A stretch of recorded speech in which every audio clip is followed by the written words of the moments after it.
오늘 주신 말씀은 잠언서 17장 13절부터 28절입니다. 잠언 17장 13절부터 28절입니다. 그리고 대표 기도할 때 좀 딱 집중했으면 좋겠어요. 그때 성경 찾으면 기도가 집중을 못하고 어려움을 당합니다. 잠언서 17장 13절부터 28절입니다. 누구든지 악으로 선을 갚으면 악이 그 집을 떠나지 아니하리라. 다투는 시작은 뚝에서 물이 새는 것 같은즉 싸움이 일어나기 전에 시비를 그칠 것이니라.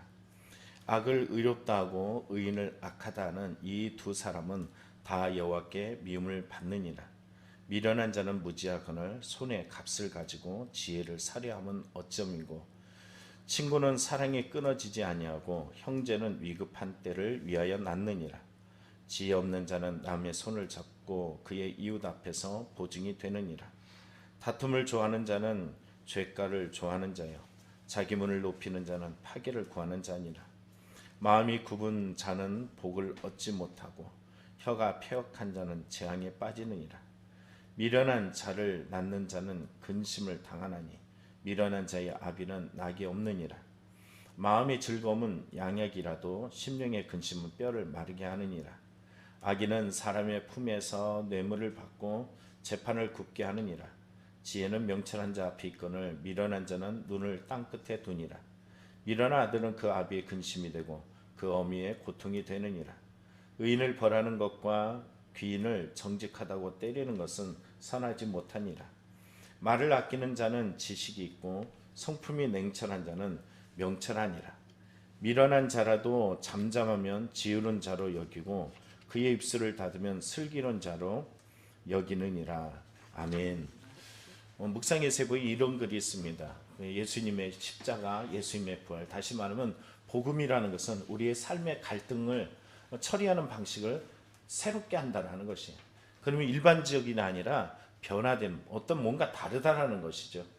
그렇습니다. 우리 예수님께서 무고하게 십자가에 돌아가시면서 보여줬던 그 모습, 우리는 특별히 하나님께 철저하게 맡기는 그런 모습을 보면서 우리 또한 어떻게 살아야 될까라는 생각을 하게 됩니다.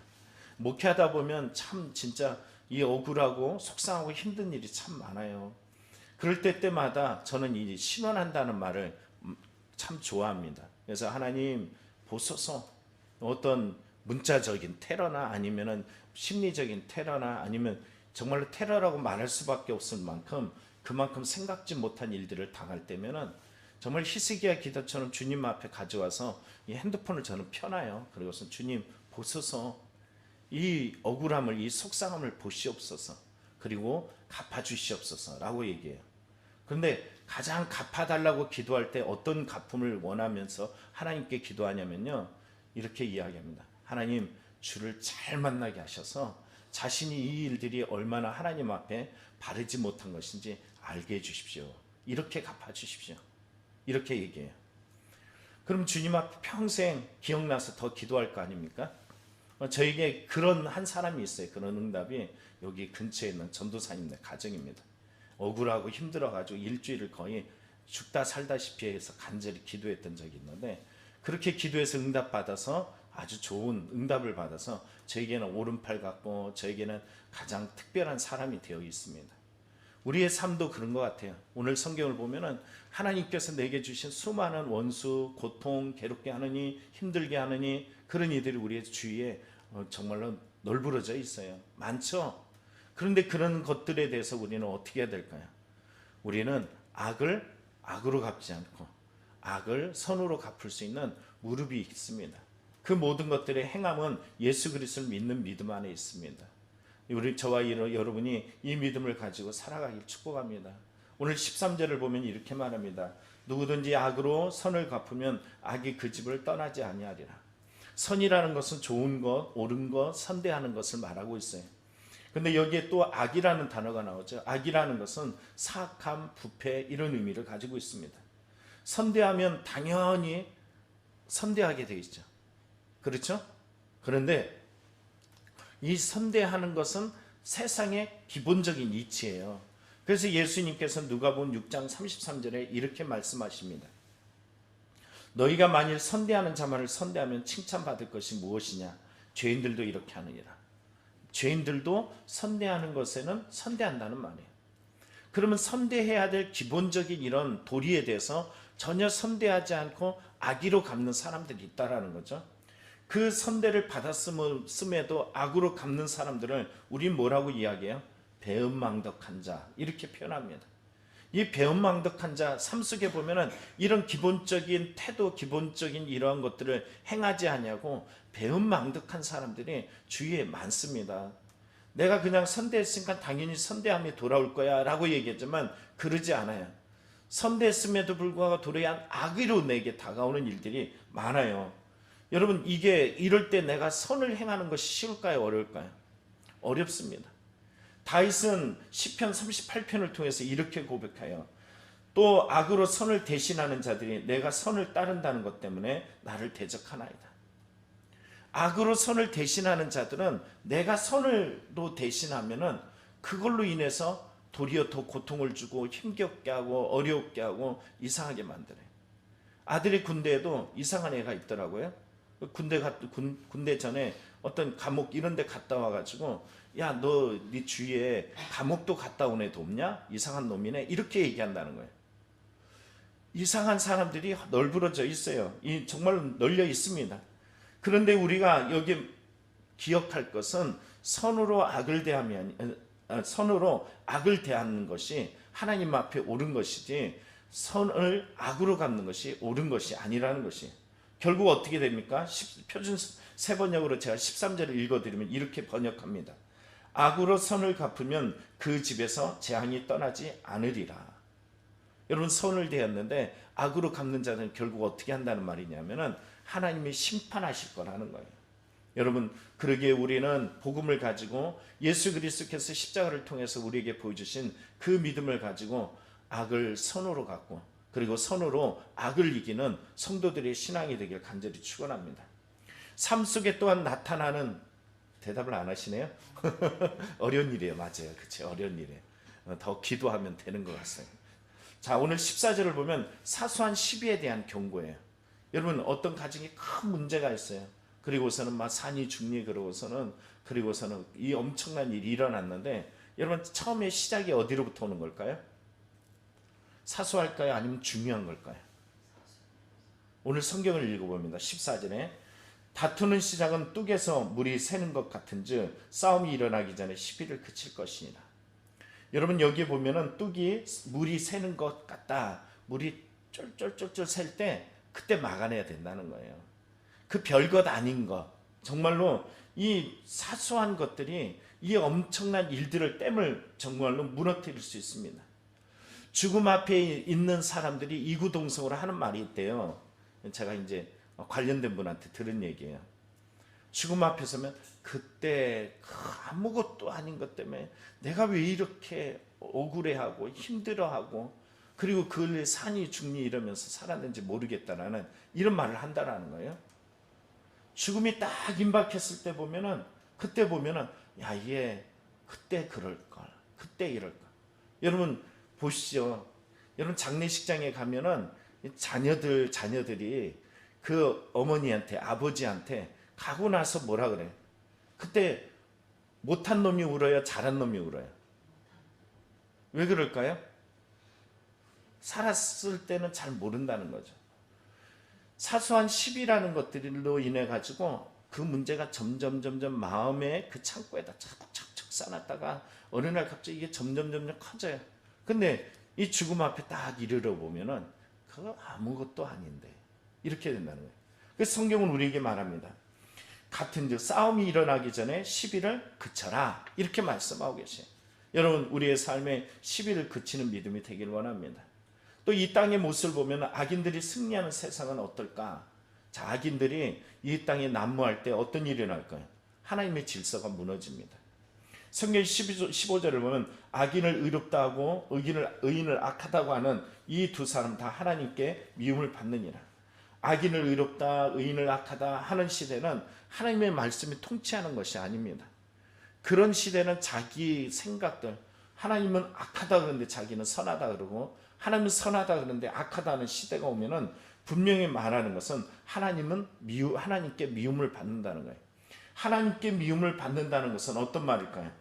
이 원어의 뜻은 구역질 나는 것 또는 혐오와 우상같이 가증한 것을 말하고 있습니다. 다시 말하면 이런 악이 선이 되고 선이 악이 되는 것은 하나님께서 구역질할 만큼 몹시 싫어한다는 거예요. 이 말의 의미는 어떤 의미냐면은 결국 하나님이 심판하실 것이고 그 구역질 나는 그 악하고 더러운 것은 하나님께서 파멸시킬 것을 말해주고 있습니다. 그래서 우리는 악의 편에 서지 아니하고 선의 편에 서고 그리고 선이 선인 줄 알고 있는 이런 분별력을 가지고 살아가는 믿음이 되어야 될 줄 믿습니다. 16절은 이렇게 말합니다. 미련한 자는 무지하거늘 손에 값을 가지고 지혜를 사려면 어찌민고. 여러분 공동번역으로 보면 이 부분을 이렇게 번역해요. 미련한 사람은 속이 비었으니 손에 돈이 있은들 어찌 슬기를 사라. 미련한 사람은 돈이 있어도 슬기로운 마음, 지혜의 마음을 절대 살 수 없다라는 것입니다. 그러면 어떻게 해야 될까요? 무지하다는 말을 들어보면 압니다. 무지하다 이 직역을 보면은 마음이 존재하지 않는다라는 거예요. 지혜는 살려고 하는데 돈은 있어요. 물리적인 것은 있는데 뭐가 없을까요? 마음의 그릇이 없다라는 거예요. 여러분 내가 국 담아줄게 라고 이야기하면은 국을 담아갈 건 뭐가 필요하잖아요. 그런 것처럼 선의, 지혜 이런 것을 담아내기 위해서는 그릇이 필요한데 다른 것들을 가지고 있어요. 하나님 앞에 준비된 마음의 그릇, 이것이 곧 지혜로운 자의 모습이라는 것입니다. 오늘 저와 여러분이 이 마음의 그릇을 준비하여 하나님이 내게 주신 지혜들을 담아낼 수 있는 성도의 신앙이 되길 축복합니다. 17절부터 22절에 보면 우정과 마음에 대한 이야기들이 많습니다. 먼저 17절을 보면 친구란 무엇인지, 형제란 또 무엇인지 보여주는 대목입니다. 여러분 성경에서 우리가 친구는 뭘까? 공동번역으로 번역한 부분을 보면 사랑의 한결같은 것이 친구다라고 이야기해요. 이 말을 표준세 번역은 사랑이 언제나 끊어지지 않는 것이 친구라는 거예요. 쭉 가다가 어느 날 이게 서로 분리된다 그러면은 이 가운데 친구가 친구됨이 없다라는 것이에요. 그런데 여러분 보십시오. 여기 보면 형제에 대한 이야기가 나오죠. 형제는 위급한 때를 위하여 낳느니라. 형제가 뭐냐 하면요. 공동번역은 이렇게 번역합니다. 어려울 때 도우려고 태어난 것이 동기다. 형제가 뭐라고요? 어려울 때 도와주는 게 형제라는 거예요. 그리고 표준세 번역은 더 이것을 진하게 고백하고 있습니다. 고난을 함께 나누도록 태어난 것이 혈육이다. 여러분 우리의 삶을 보면 그렇지 않은 일들이 참 많죠. 형제라는 것은 고난 중에 있을 때 못 본 채 하고 그냥 배 따숩게 해 하고 그냥 멀리서 지켜보는 것이 아니라는 거예요.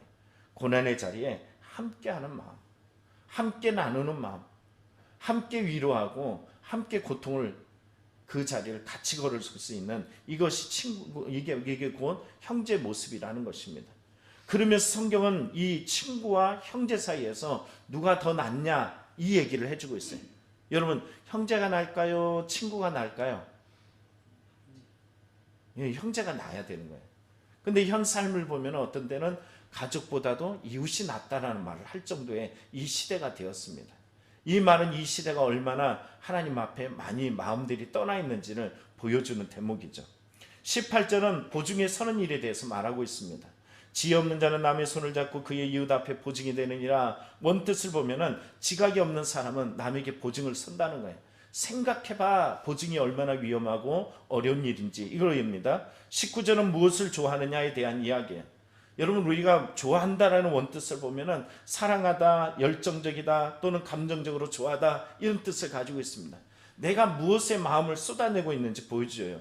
다툼을 좋아하는 사람은 죄가를 좋아한다는 것은 분변을 당하고 싶은 사람은 싸움을 좋아한다 이런 의미를 가지고 있습니다. 그래서 공동번역은 이렇게 표현합니다. 자기 문을 높이는 자는 파괴를 구하는 자니라 라고 이야기하는데 교만한 자는 결국은 스스로 자멸할 것을 말해주고 있습니다. 여러분 성경에 보면은 이 교만한 자는 누가 대적하신다? 하나님이 대적하셔요. 반드시 멸망할 수밖에 없습니다. 20절은 마음이 굽은 자는 복을 얻지 못하고 혀가 패역한 자는 재앙에 빠지느니라 라고 이야기하죠. 마음이 굽었다는 것은 삐뚤어지고 거짓으로 가득한 마음을 표현합니다. 그런데 여기에 보면 복이라는 단어가 있어요. 복이라는 것은 선하다는 뜻을 가지고 있고 얻다라는 것은 찾다 만나다는 뜻을 가지고 있습니다. 그래서 공동번역은 이 부분을 번역할 때 이렇게 번역합니다. 마음이 삐뚤어진 사람은 잘 될 리 없고 거짓말하는 사람은 재난에 빠진다. 지금 당장 괜찮은 것 같고 감정을 표현하고 그랬으니까 문제 없겠지라고 얘기할지 모르지만 결국 이런 자들은 그의 삶에 잘 될 일도 없고 결국은 이런 인생은 재난에 빠질 수밖에 없음을 표현해 주고 있습니다. 성경이 이런 자를 지혜의 반대말인 미련한 자 이렇게 말하죠. 그래서 21절에 표현합니다. 미련한 자를 낳는 자는 근심을 당하느니 미련한 자의 아비는 낙이 없느니라. 이런 자와 함께 사는 가족, 이런 자를 낳은 아비 주변에서 보면 근심이 가득하고 기쁨이 없다라는 것입니다. 그럼 어떤 마음을 품고 살아가야 될 것인가? 여러분 어떤 마음을 품고 살아가야 될까요? 22절에 말하죠. 마음의 즐거움은 양약이라도 심령의 근심은 뼈를 마르게 하느니라. 양약이라는 것은 치유력이 좋은 약을 표현하고 있어요. 근심이라는 것은 패배감을 표현하는 것이고요. 또 뼈를 마르게 한다라고 이야기하는 것은 생기가 없다라는 것입니다. 마르다라는 것은. 그러니까 나의 삶 속에 마음을 어떻게 해라? 지켜내라. 근데 이 마음을 지키는 것은 마음에 누가 거하셔야 되는 거예요? 하나님이 거하셔야 돼요. 마음에 하나님이 거하시니까 지혜가 있어요. 선을 분별하고 악을 분별함으로 내가 어느 자리에 서야 될지 알게 되는 것입니다. 여러분 주님 앞에 온전한 마음을 품어 하나님 앞에 정말 마음의 즐거움을 가지고 양약으로 누리길 원합니다. 그래서 오늘 우리가 힘들고 속상하고 괴롭고 지치고 마음이 무너질 때마다 어디를 향해요? 생명의 근원이신 예수 그리스도 앞에 나와서 맡기는 거예요. 주여 도와주소서 의지하는 거예요. 못 감당할 때 무릎 꿇어 보십시오. 저도 막 힘들고 어려울 때 이 성전에 올라가지고 그냥 무릎 꿇으면은 저도 모르게 힘들고 어려운 것들이 주님 앞에 다 쏟아져 나가게 돼요. 그러면 올라왔을 때 수고하고 무거운 짐지다들아 라고 이야기했던 이 수고 무거운 짐이 주 앞에 맡겨지게 되고 현실 속에 있는 고통 괴로움들이 도리어 자유함을 누리게 되는 일들이 많습니다. 여러분 오늘도 이 믿음을 우리에게 주신 은혜들을 고백하길 축복합니다. 23절부터 28절에 보면 지혜자 미련한 자에 대한 이야기입니다. 악인은 사람의 품에서 뇌물을 받고 재판을 굳게 하느니라. 악인은 뇌물을 받아요. 성경에서 우리는 8절에 보았죠. 뇌물을 안 통하는 것이 없어요. 그런데 불구하고 악인은 이 뇌물을 통해서 하나님의 법 재판장의 자리를 굳게 만들어 버립니다. 이 시대를 돌아가는 모든 현상 속에서 악의적인 악한 모습 또 뇌물을 통해서 진리를 거짓되게 하고 진실을 거짓되게 하는 이런 것이 아니라 하나님의 진실 앞에 살아가는 선인이 되길 축복합니다. 그럼 지혜는 어디서 오는 걸까요? 24절에 말하죠. 명철한 자에게 자 앞에 있고 미련한 자는 눈을 땅 끝에 두느니라. 여러분 이 말씀이 우리에게 오늘 기억되길 원합니다. 시간이 없어서 그냥 여기까지만 할 건데 24절을 잘 보십시오. 이 어떤 의미냐면 지혜는 명철한 자 앞에 있다. 지혜가 어디 있다고요? 가까이 있다라는 거예요. 여기 있다라는 거예요. 그리고 미련한 자는 눈을 어디다 둔다고요? 땅 끝에 멀리 둔다는 거예요. 다시 말하면 하나님이 주는 지혜의 행복은 어디 있다라는 걸까요? 여기 있다라는 거예요. 아니 주님 아니요. 나 지금 이 자리가 너무 힘들어요. 너무 괴로워요. 너무 지쳐요. 그런데 성경은 우리에게 말해요. 행복은 멀리 있지 않대요. 여기 있다라는 거예요. 내가 지금 힘들고 어렵고 괴로운데 여기가 바로 하나님의 행복의 자리라는 거예요. 예전에 읽었던 책 중에 그런 내용이 있습니다. 어떤 사람이 자기 배우자 때문에 엄청 힘들어했어요. 근데 그 배우자가 병이 들어왔고 죽었어. 그 남편하고 살아가는데 이제 어느 날 새로운 배우자를 만나서 재혼을 하고 살아가는데 그때 모든 것들이 고통이고 힘들고 괴롭다고 한 것이 새로운 배우자와 살다 보니까는 그게 문득 생각이 나는데 보니까는 그때 고통이라고 얘기했던 것이 지금이 행복이라는 것을 느꼈다라는 거예요. 우리의 삶의 현장에서 우리가 기억할 것은 다름 아닙니다. 오늘 지금 이 순간 어느 날 누릴 수 있는 것이 아니라 지금 이 순간에 주신 고린도후서 6장에 말한 것처럼 은혜의 날이 또 하나님께서 내게 주신 바로 그 복이 지금이란 시간 속에 누려지기를 간절히 축원합니다. 기도하겠습니다.